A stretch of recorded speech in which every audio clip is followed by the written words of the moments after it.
Hi guys, welcome back to my YouTube channel. So in today's video we're going to be learning how to cut a simple button down shirt.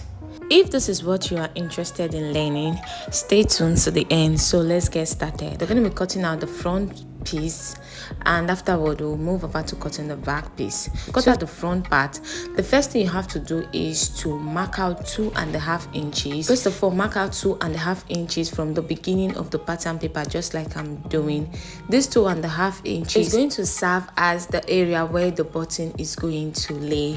All right, so I've gone ahead to mark out my 2.5 inches, and then I'm connecting the dots with a straight line. Where I mark out the 2.5 inches, that is where we are going to start to take our normal body measurement. We are going to impute the necessary lines for the shirt. So the first line is our shoulder line, and then from shoulder line I'm going to mark out the bust point. From the bust point I'm going to mark out the half length, and from the half length I'm going to mark out the full length of the shirt. For my shoulder line, I'm going to be making use of the tip of the pattern paper. I'm not going to be drawing my shoulder line. The tip of my pattern paper is basically straight. I'm just going to place my tape there and mark out my bust point, and then still leaving my tape there, I'm going to mark out my half length and the full length of the shirt that I want. So after marking out the points with a dot, I'll go ahead to connect those dots with a straight line. After connecting the lines, the next thing I have to do is to impute my shoulder measurement. So at the shoulder line, I'll divide my shoulder measurement into 2 and I'll mark it out.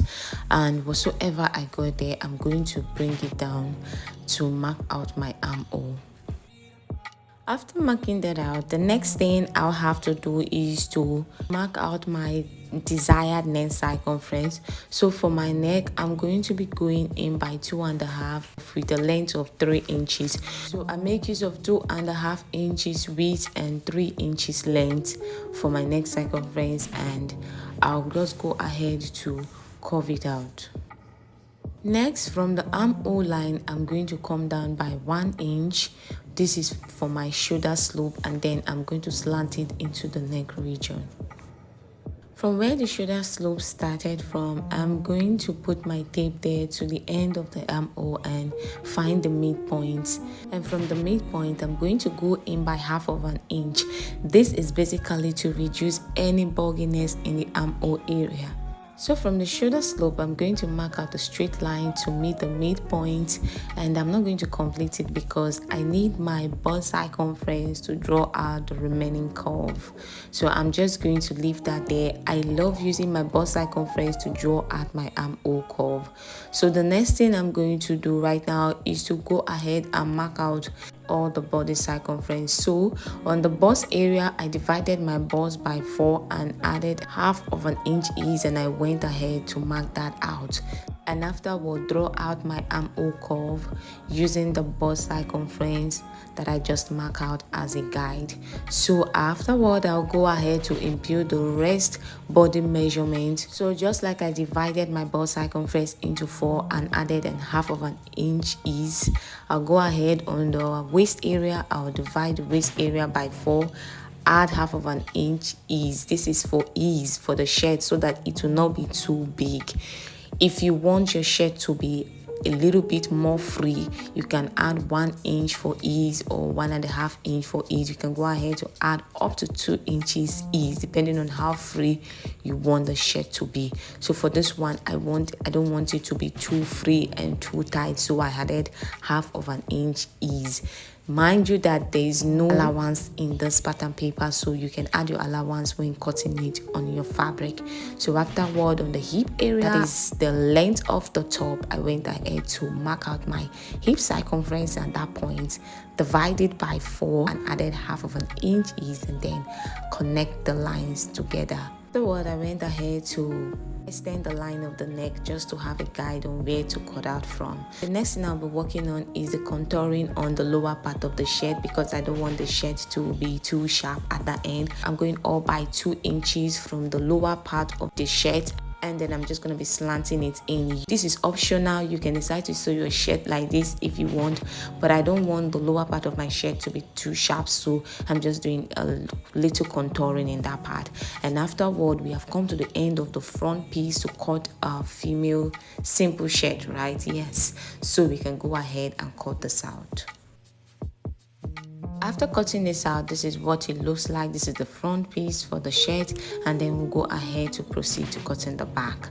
So to cut the back of the shirt, we don't need zipper allowance for this kind of shirt. And the first thing I'm going to do is to impute the necessary lines for this back shirt, which is the shoulder line, the bust point, the half length, and the top length of the shirt. Like I did in the front part, I'm going to be making use of the tip of the pattern paper as my shoulder line because it is straight.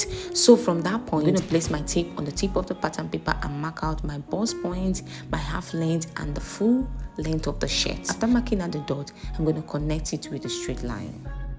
So just like I did in the front part, I will come to the shoulder line, divide my shoulder by 2, impute the circumference with half of an inch sewing allowance, and whatever I got there, I'm going to bring it down, and this is going to serve as my armhole line.